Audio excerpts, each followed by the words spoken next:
पाई छाती मान भैलू उत्पत्ति तू पाई छाती मान भैलू उत्पत्ति अरे बिगड़ल मिजाज बाड़ कानी सा छुआवेदा कल फिर आइब राजा मेरे जाएदा कल फिर आइब राजा मेरे जाएदा। भैया हो एगो हमरे लिखल गाना बा बहुत अच्छा बा। कोनो लड़की लड़का से प्यार करते हैं, शादी हो गई फिर अपने भतारिस कहते हैं कैसे हरे रास ना जवानिया के गार पैबा हो अरे दुइया बेर मेरा जाऊ तू तहाद जाइबा हो नहीं हर वसु न हमरा के जायदा न हो ए रजऊ तू खैला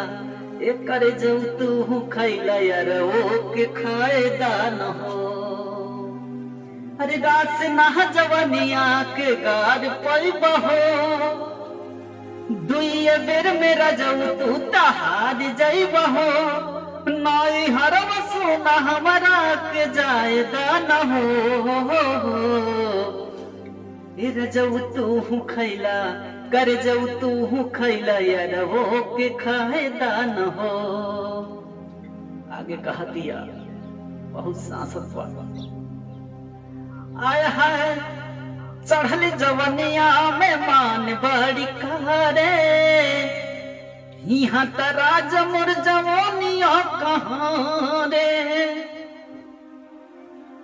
हाँ चढ़ल जवनिया में मान बड़ी करे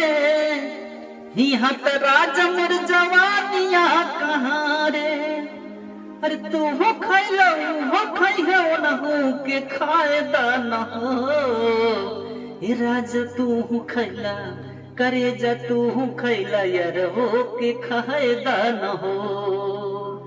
हर रास ना जवानिया के आए हाय रास ना जवानिया के गार पैबा हो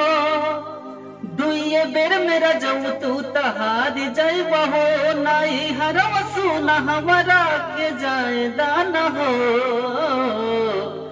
एकर जाऊ तू खैला एरा जाऊ तू खैला यार हो के खाएदा न हो।